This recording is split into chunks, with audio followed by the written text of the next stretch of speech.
A mensagem que nos é trazida hoje foi, mais uma vez, preparada pelo pastor Kenneth Wisp, há muitos anos atrás, que era pastor das igrejas, era pastor das igrejas reformadas do Brasil, pertence à Igreja Reformada do Canadá. Por isso, o texto de hoje se encontra em Lucas, no capítulo 19. Nós vamos ler do verso 1 ao verso 10, mas depois vamos nos concentrar apenas no verso 10. Mas para entendermos todo o contexto, então, vamos ler Lucas 19, do verso 1 ao verso 10. E a palavra de Deus, esta manhã, nos chama da seguinte forma. Diz assim: entrando em Jericó, atravessara Jesus a cidade. Eis que um homem chamado Zaqueu, maioral dos publicanos e rico, procurava ver quem era Jesus, mas não podia, por causa da multidão, por ser ele de pequena estatura. Então, correndo adiante, subiu a um sicômoro, a fim de vê-lo, porque ali havia de passar. Quando Jesus chegou àquele lugar, olhando para cima, disse-lhe: Zaqueu, desce depressa, pois me convém ficar hoje em tua casa. Ele desceu a toda pressa e recebeu com alegria. Todos os que viram isto murmuravam, dizendo que ele se hospedara com um homem pecador. Entre mentes, Zaqueu se levantou e disse ao Senhor: Senhor, resolvo dar aos pobres a metade dos meus bens, e se em alguma coisa tenho defraudado alguém, restituo 4 vezes mais. Então Jesus lhe disse: Hoje houve salvação nesta casa, pois que também este é filho de Abraão, porque o Filho do Homem veio buscar e salvar o perdido. Vamos orar antes de começarmos. Senhor Deus e nosso Pai, nós te agradecemos, Senhor, porque nós temos o privilégio de ouvir de Ti, Senhor. Nós temos o privilégio, Senhor, de ouvir a Tua palavra diretamente da Tua boca, Senhor. Obrigado porque Tu és um Deus bom, misericordioso e gracioso para conosco, Senhor. Por isso, prepara os nossos corações, os nossos ouvidos, para que estejamos atentos, Senhor, à Tua palavra. Sê conosco, em nome de Jesus Cristo. Amém. Lá da congregação do nosso Senhor Jesus Cristo. As palavras do nosso texto são um comentário do próprio Jesus Cristo, com respeito ao que tinha acontecido antes, narrado nos versos anteriores.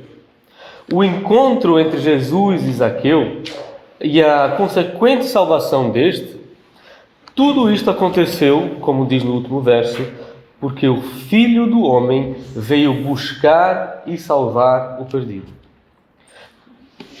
Quando entendemos a razão pela qual Jesus se encontrou com Zaqueu, vemos nesse encontro um comentário sobre o ministério de Jesus, tanto quando ele estava aqui na terra, quanto agora, em nossos dias, quando ele continua andando no meio da história, do mundo e da igreja. O Filho do Homem veio buscar e salvar o perdido. Este era e ainda é o propósito de Jesus. Jesus está dirigindo os seus passos para Jerusalém pela última vez. A cruz está se aproximando. Resta pouco tempo para o Senhor trabalhar nesta terra antes da sua morte. Nesta situação, não seria uma surpresa para nós se Jesus fosse se voltando cada vez mais para si mesmo. Qualquer pessoa que vai enfrentar qualquer grande desafio e um profundo sofrimento precisa de se concentrar e esquecer daqueles ao seu redor, esquecer de tudo e juntar as suas forças para se fortalecer. Mas Jesus não. Nós vemos ele trabalhando fielmente nos seus deveres até o último momento da sua vida. Ele amou os seus eleitos até o fim, até o momento que as trevas da morte desceram sobre ele. Alguns momentos antes de entrar na cidade de Jericó, Jesus tinha ajudado um cego e agora, logo depois de entrar na cidade, ele está buscando um publicano. Não é por acaso que ele se encontra com Zaqueu. Jesus não vivia por acaso. Ele sempre estava cumprindo o plano de Deus. Me convém ficar hoje em sua casa, como diz o texto. Tudo que Jesus realizou fez de propósito. O Evangelho, então, nesta manhã, para todos nós hoje, é: o Filho do Homem veio buscar e salvar o perdido. E nós vamos abordar este Evangelho em dois aspectos do nosso texto. Em primeiro lugar, vamos tratar de quem veio. Quem é que veio? E em segundo, para que é que veio? Para que veio? Então, em primeiro lugar, quem veio? Mateus, Marcos, Lucas, eles não falam muito sobre a existência de Jesus antes do seu nascimento. Pelo menos não da mesma forma que o Evangelho de João fala. Mas aqui, de uma forma muito simples, temos uma afirmação da eternidade de Jesus. Ele veio ao mundo e isso deixa claro que Jesus tinha uma existência antes de vir ao mundo. A afirmação de Jesus deixa bem claro que toda a sua vida aqui na Terra tinha um só propósito, um só objetivo. Ele veio buscar e salvar o perdido. E é para isso que ele nasceu. Nós vemos na vida de Jesus uma dedicação e uma concentração tão profunda e estreita sobre um só objetivo que nenhuma outra pessoa pode experimentar ou imitar. Jesus vivia para cumprir a sua missão. A vontade de Deus para a sua vida era a sua comida, era a sua bebida. Nenhuma palavra ele falou, nenhum passo ele tomou, nenhum ato ele realizou que não fosse de propósito para cumprir a razão da sua vinda. Jesus deixou uma realidade no céu onde não há necessidade de buscar e salvar, pois todos vivem seguros e abençoados no Senhor. Entendemos ainda melhor o que é que isso significa quando nós olhamos para o título que Jesus usa para descrever, ou para se descrever, descreve-se como o Filho do Homem. Se formos ler em Mateus 20, no verso 28, e podem abrir se quiserem, Mateus 20 e verso 28, Jesus usa este mesmo termo. Mateus capítulo 20, verso 28, ele diz: o Filho do Homem, a referir-se a ele próprio, não veio para ser servido, mas para servir e dar a sua vida em resgate de muitos. E na profecia de Daniel, aprendemos também que o título Filho do Homem, ele descreve o Messias. Vamos abrir agora em Daniel, no capítulo 7. Daniel, capítulo 7. E vamos ler os versos 13 e 14. Daniel, capítulo 7, versos 13 e 14. Diz assim: eu estava olhando nas minhas visões da noite, e eis que vinha com as nuvens do céu como o Filho do Homem, e dirigiu-se ao ancião de dias, e fizeram chegar até ele. Agora o verso 14. Foi-lhe dando domínio e glória e o reino, para que os povos, nações e homens de todas as línguas o servissem. O seu domínio é domínio eterno, que não passará, e o seu reino jamais será destruído. Quando nós entendemos, meus irmãos, quem é o Filho do Homem, ele é o próprio Deus que mora em luz inacessível, nós entendemos a imensidão da graça de Deus. É como Paulo diz na segunda carta aos Coríntios, no capítulo 8, verso 9. Ele diz: porque já sabeis a graça de nosso Senhor Jesus Cristo, que sendo rico, por amor de vós, se fez pobre, para que, pela sua pobreza, enriquecesseis. Sendo rico, por amor de nós, se fez pobre, para que, pela sua pobreza, enriquecesseis. Ele deixou toda a sua riqueza, toda a sua glória divinal, toda a sua glória divina, toda a sua majestade ficou de lado e veio e desceu para buscar e salvar o perdido. Nós achamos difícil ter muito contato com as pessoas de um nível mais baixo do que o nosso nível econômico, social ou espiritual, mas para Jesus este era o propósito da sua vida.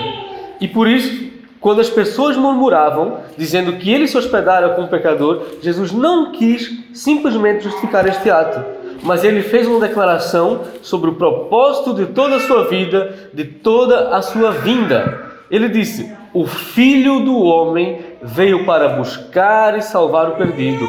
Este é o significado da minha vida.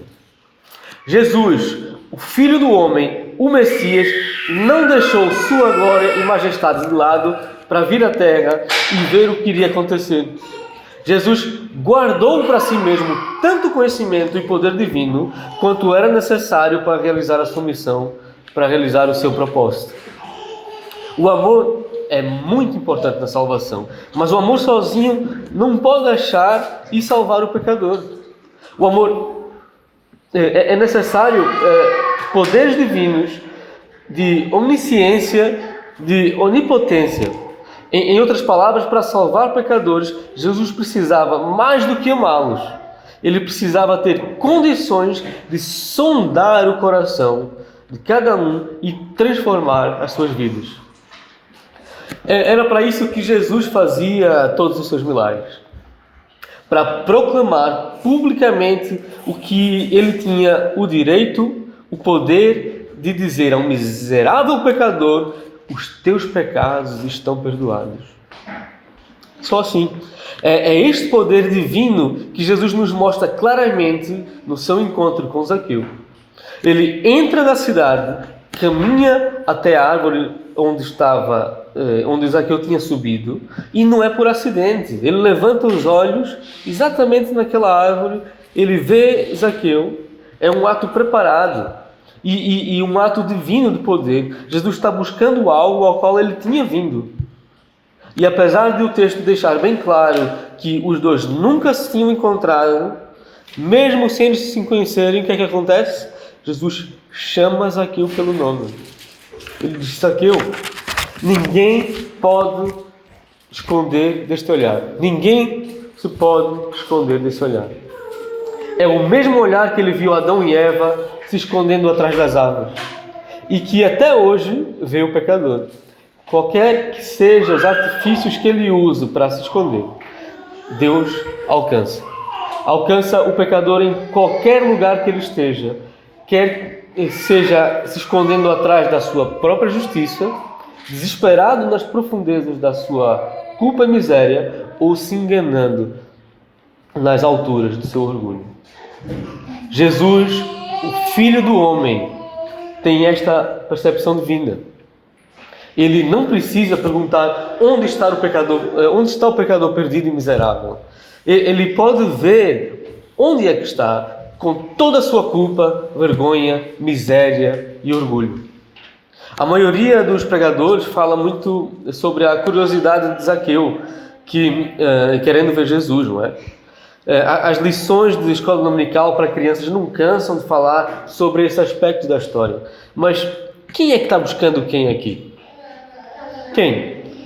Nós vemos Jesus controlando esta situação toda. Vemos que Jesus sabe muito bem onde é que estava o pecador perdido. Da mesma forma que Jesus tinha visto Natanael debaixo da figueira, Jesus também tinha visto Zaqueu.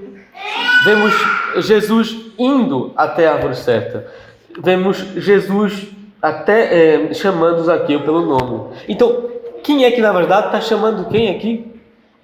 Mesmo se Jesus usou a curiosidade de Zaqueu, isto não muda nada. De alguma forma, o fato de que tudo está acontecendo conforme a soberana vontade do Senhor nos mostra que quem está buscando aqui é Jesus, ao pecador.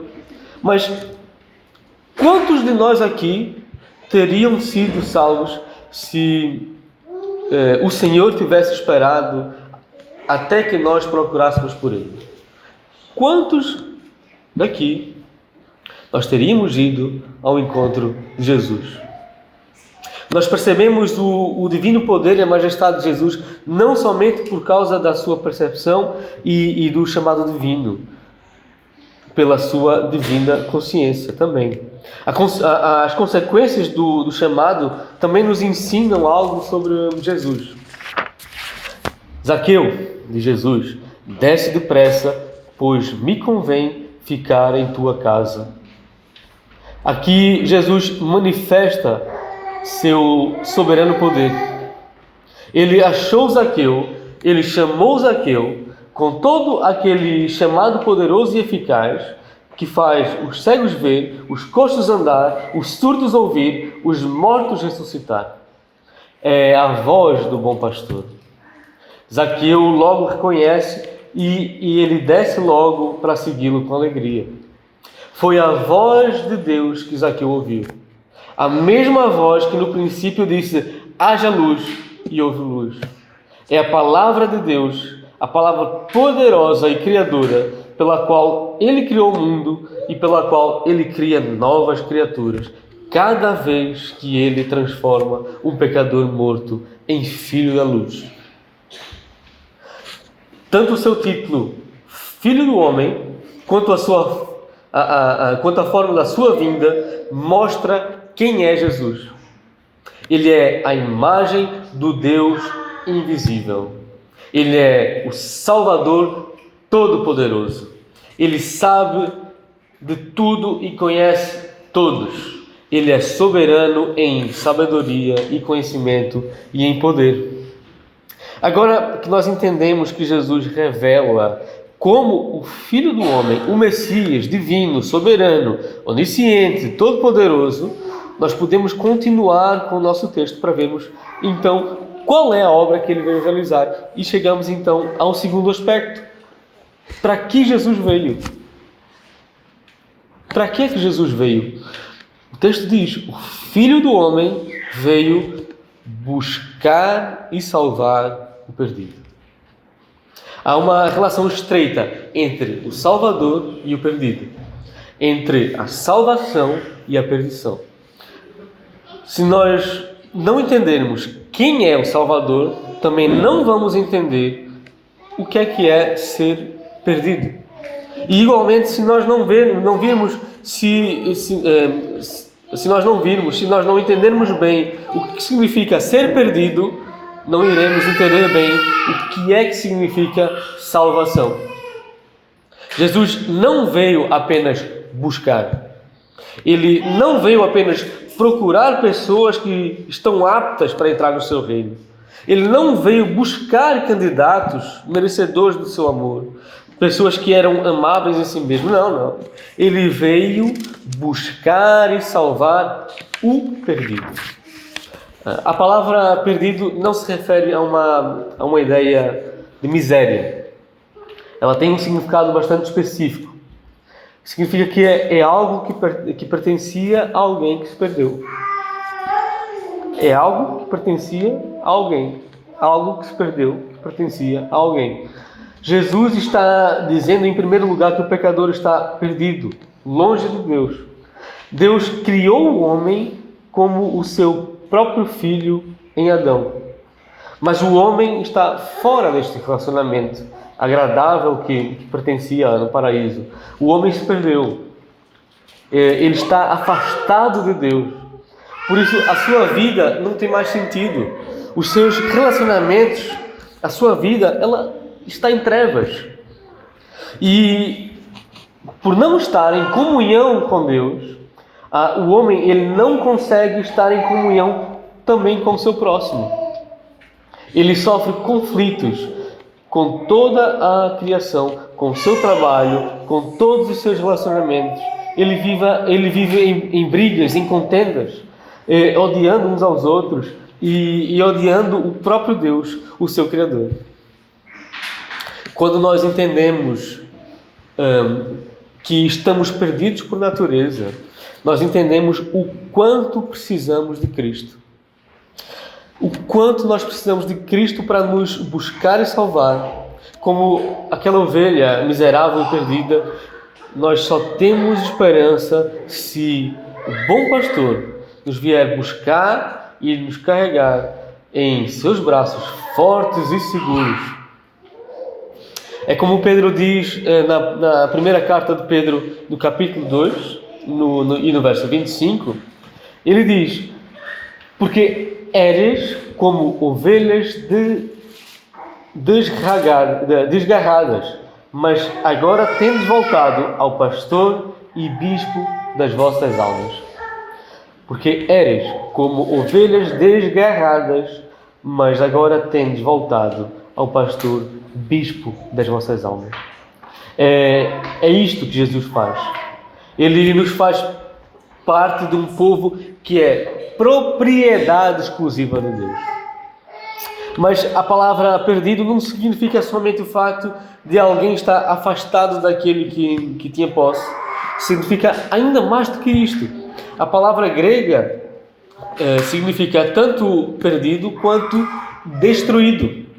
É a mesma palavra. Quando nós entendemos isto, nós vamos entender também que a salvação é muito mais do que simplesmente ter a consciência que pertencemos a Deus. Pois o que está perdido pode ser traduzido também o que está arruinado, dedicado à destruição. Destruído. As palavras de Jesus são uma descrição total da perdição na qual caímos quando estamos afastados de Deus. O que está perdido está dedicado à perdição, à total destruição. Nós devemos ignorar este aspecto da realidade que Jesus nos ensina. Nós não devemos ignorar esse aspecto da realidade que Jesus nos ensina. O problema do homem não é simplesmente que ele está afastado de Deus. O problema é que, estando afastado de Deus, o homem está correndo para a perdição. O próprio caminho para a perdição está cheio de amostras de destruição total que lhe esperam. Os sofrimentos, as misérias desta vida são as primeiras experiências dos sofrimentos eternos que esperam o homem fora de Cristo nas chamas do inferno. Da mesma forma que o crente já começa nesta vida a experimentar a vida eterna, o pecador perdido já começa a experimentar nesta vida a morte eterna. Isto é de suma importância para o ensino da nossa igreja hoje. É preciso muito mais do que uma simples afirmação de que o homem está afastado de Deus.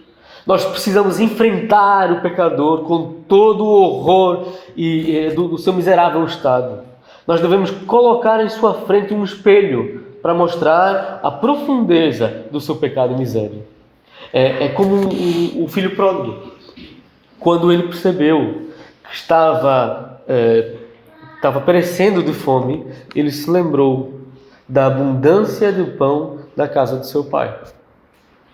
Jesus, ele veio buscar e salvar o perdido. Um dos primeiros passos neste processo de salvação é que o Senhor Jesus, por meio da sua palavra, mostra ao pecador a horrível verdade com respeito à sua miséria. Por isso, a Igreja de Cristo não convida pessoas dizendo: levante a sua mão, aceita Jesus, vem para a nossa igreja é tão boa. A igreja não está amando o pecador quando ela faz convites supérfluos, rasos, baratos. A igreja ama o pecador quando ela prega uma mensagem que mostra a cruel realidade da perdição na qual ele está vivendo e para a qual ele está correndo.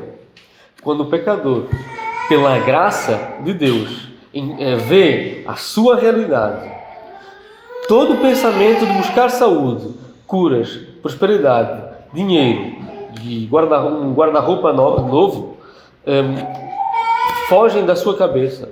Ele, quando o pecador, pela graça de Deus, vê esta realidade, todo o pensamento de buscar todas essas coisas supérfluas foge da sua cabeça. Isto fica longe. Ele só vê a profunda miséria, a perdição do seu estado, e ele chama por um encontro salvífico com Jesus Cristo. Ele deixa as coisas dessa vida para segundo plano. Todo homem precisa desse encontro, meus irmãos. Literalmente o texto diz que ele veio buscar e salvar o que está perdido. Em outras palavras, Jesus veio buscar e salvar pessoas de todas as classes sociais e econômicas. Ele não veio apenas para as pessoas que têm condições de dar uma oferta maior que todos. A nossa natureza é a mesma natureza dos fariseus na época de Jesus.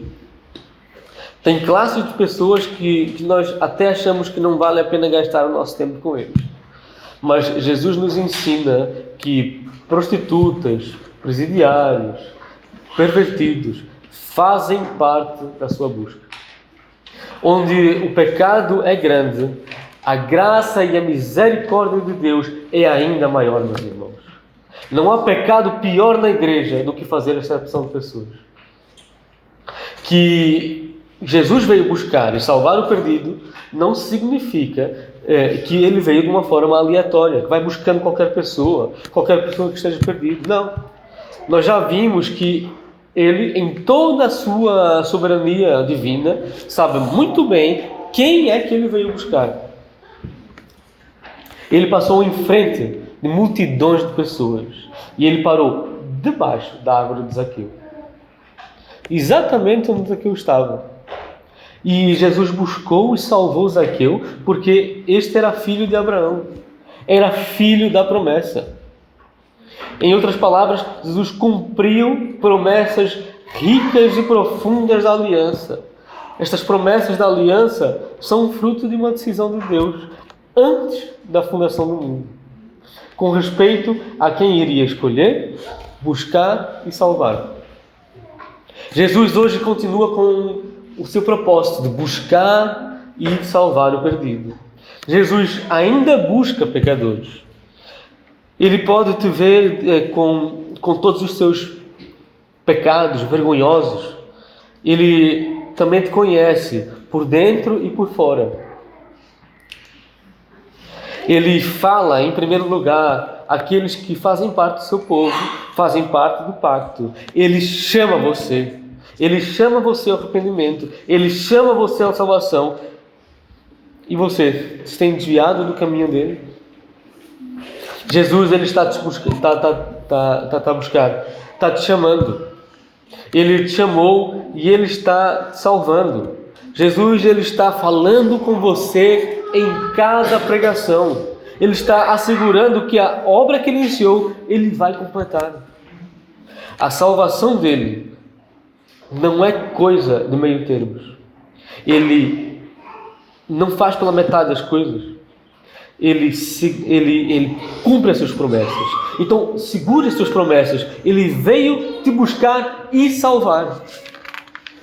Jesus também fala àqueles que não fazem parte do povo de Deus. Você aqui, que não faz parte da Igreja de Cristo, Jesus está te chamando. Sendo filho de Adão, você tinha uma relação com Deus. Mas por causa dos seus pecados, da sua rebeldia, você agora é filho da ira. Você está no caminho da perdição. Você está correndo para a destruição. Mas Jesus te chama. Jesus te fala agora: eu sou o Filho do Homem, que veio buscar e salvar o perdido. Ouça a voz de Cristo. Ouça a voz de Jesus. Deixe a sua rebeldia. Deixe o seu orgulho. Jesus está falando com você agora, com palavras graciosas. Eu vim buscar e salvar pecadores perdidos como você. Ouça a sua voz. Pois está chegando o dia quando Jesus virá e falar de uma forma muito diferente. Ele vai falar com palavras duras de juízo. Ele vai te chamar para o acerto de contas. Ele está à direita de Deus, de onde há de julgar os vivos e os mortos. Ele vai te chamar para te jogar no fogo do inferno. E um dia, Ele vai parar de falar palavras doces, palavras de graça aos pecadores. Mas hoje ainda é o dia da salvação, meus irmãos. Hoje ainda, Jesus declara a todos os pecadores: o Filho do Homem veio para buscar e salvar o perdido. O Filho do Homem veio buscar e salvar o perdido. Amém, meus irmãos. Amém. Vamos orar. Senhor nosso Pai Celeste, nós ouvimos a Tua voz, Senhor. E ao ouvir a Tua voz, Senhor, nós nos deparamos com a nossa distância em relação a Ti, o nosso pecado, Senhor, a Tua grandeza. Nós nos deparamos, Senhor, que nada que nós façamos são coisas boas sem Ti, Senhor. Nós mesmo ao ouvir de Ti, Senhor, nós não conseguimos Te buscar, porque é o Senhor que nos busca, o Senhor que nos buscou antes da fundação do mundo, Senhor. As nossas obras são como o trapo de imundícia, Senhor, mas graças a Ti, Senhor, através do Teu Filho amado Jesus Cristo, através do Teu Santo Espírito que nos veio atrair, Senhor, nós podemos ouvir a Tua voz, Senhor, e saber que nós estávamos perdidos nos nossos pecados, Senhor, e que o Senhor nos buscou, nos deu vida, Senhor, para podermos viver em glória contigo, Senhor. Que nós possamos ter consciência disso no nosso dia a dia, porque muitas vezes nós esquecemos, Senhor, no nosso trabalho, na nossa família, com os nossos maridos e mulheres, com os nossos filhos, avós, família. Nós esquecemos, Senhor, que Tu és a única razão de estarmos vivos, Senhor. E graças a Deus, porque nós podemos experimentar, ainda que pouco, do paraíso que nos espera, Senhor. Obrigado, Senhor, porque Tu és um Deus misericordioso e bondoso para conosco. Obrigado por Teu Filho amado Jesus Cristo, que morreu naquela cruz no nosso lugar, Senhor, porque nós estávamos fadados ao inferno, ao fogo eterno, Senhor. E sabendo disto, Senhor, ajuda-nos, Senhor, também a sermos sal e luz, a sermos instrumentos Teus para onde quer que nós estejamos, Senhor, possamos dar um bom exemplo, mas também dizer, Senhor, para onde as pessoas estão a ir, que é o fogo eterno, Senhor. Mas que o Senhor ainda é tempo, Senhor, de salvação, que o Senhor chama com palavras doces para o arrependimento, Senhor. E que antes que seja tarde, antes que o dia da vingança chegue, Senhor, que o Senhor chame estas pessoas para o arrependimento. Por isso, muito obrigado, Senhor, por todo este consolo, mas também nos ajuda, Senhor, a sermos crentes e fiéis, a sermos melhores crentes, a sermos melhores irmãos, pais, mães, filhos, sermos melhores colegas, melhores profissionais, Senhor, porque é isto que o Senhor espera de nós. Mas acima de tudo, Senhor, que nós possamos Te louvar e engrandecer o Teu nome em tudo que nós façamos, Senhor. Obrigado. Em nome do Teu Filho amado Jesus Cristo, nós Te oramos. Amém.